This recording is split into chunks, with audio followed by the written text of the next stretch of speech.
Ouais, c'est un quartier très attachant. Bon, c'est Ouais. chouette. Ouais. Donc ils t'aiment bien ici. Je sais pas s'ils m'aiment bien, moi en tout cas, je les aime bien. Voilà.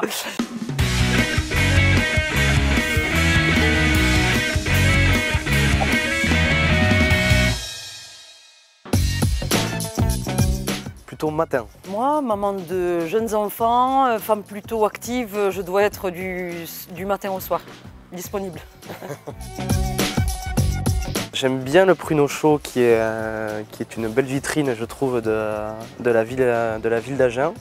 Mais pour avoir participé une fois à la fête du Garo Rock, c'est vrai que j'ai un petit penchant pour les concerts qu'il y a là-bas et la vie qui s'y trouve. Pruneau chaud, bien sûr, pruneau chaud. Week-end très sympa, familial, convivial, festif, j'adore. Sans hésiter, c'est la boutique turquoise. Voilà, les principaux intéressés sauront pourquoi. C'est la boutique Togunda qui vend des encens. Moi, je suis très parfum d'intérieur et il a des encens fabuleux qui viennent d'Inde. C'est les deux finales d'accession en top 14 qu'il y a eu il y a 2 ans de ça et il y a 4 ans. Qui sont pour moi des moments très forts en émotion. Et même pour le club, c'était quelque chose de grand. Mais je pense particulièrement la seconde, donc il y a 2 ans, parce qu'on était l'équipe d'Agen est un groupe où on est tout un tas de jeunes joueurs qui avons commencé ensemble dans les catégories de jeunes. Et cette finale s'est jouée avec tous mes potes et tous mes amis. Donc, c'était super de partager ça avec eux. C'est d'avoir été élue meilleure maman de l'année par mes enfants. J'ai le souvenir d'un match l'an dernier à Castres où je suis remplaçant, ma rentrée se déroule très bien et puis il y a une passe qui finit en tribune à un moment clé du match et voilà, ça a été un moment compliqué pour moi et puis ça a eu un impact aussi sur ma saison derrière, donc ça c'est maintenant derrière moi mais ça a été un souvenir assez compliqué à digérer. Je dirais que c'est toutes les situations où on est amené à rencontrer des personnes en grande difficulté, dans des situations de précarité et de pauvreté extrême. C'est d'avoir gagné contre Antoine Herbani au ping-pong l'an dernier, ce qui est une sacrée performance. C'est les départementales 2015, quand avec Pierre Chollet, nous remportons donc le canton Agen 3. Face au Front National avec un taux record de 70%. Vraiment, je suis très fière de cette victoire qu'on a partagée avec Pierre et avec tous les amis de notre famille politique.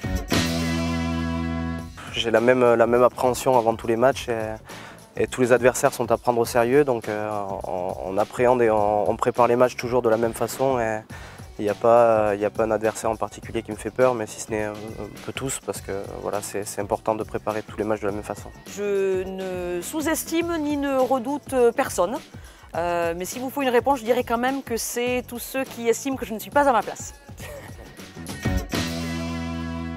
Je dirais Byron Keller, qui est un ancien joueur de l'équipe de Nouvelle-Zélande, qui a joué aussi dans le championnat français pour l'équipe de Toulouse et du Stade français. Et c'était une référence au poste que je joue aujourd'hui à l'époque et puis je me suis beaucoup inspiré dans son jeu de ce qu'il a pu faire. Il y en a un au niveau local qui m'a touché particulièrement. Il s'appelait Boussa Dazni. Il s'est beaucoup battu pour faire avancer la cause de la communauté harki. Et c'est un combat auquel je suis très sensible parce que j'ai une histoire familiale qui est très marquée par cet épisode douloureux. Et je suis admirative de son parcours, de la force, de la détermination avec laquelle il a su mener le combat. C'est lors de petites virées nocturnes ou soirées, les petites échappées avec mon ami Julien Hériteau. Ça finit toujours de façon assez sympathique et on arrive à s'éclater ensemble, donc c'est chouette, c'est des bons souvenirs. La jeunesse. Moi c'est 2008, première victoire municipale avec Jean Dionis, toute l'équipe. On monte les marches pour prendre la mairie, c'est un souvenir fantastique, magique. Une ville dynamique, je disais dans la continuité de ce qu'a fait jusqu'à présent la municipalité. Et au niveau rugbystique, donc pour le SUA, Je sais qu'il y a un projet de nouveau stade, donc c'est que voilà, le club se pérennise en top 14 et puis que le stade soit rempli avec de nombreux supporters. Ça serait une belle récompense, je pense, pour tous les gens qui s'engagent auprès du club. Agen, ville où chacun peut y trouver sa place, s'épanouir, grandir. Agen, en 2030, une ville toujours engagée, solidaire, dynamique bien sûr, connectée et plus végétalisée.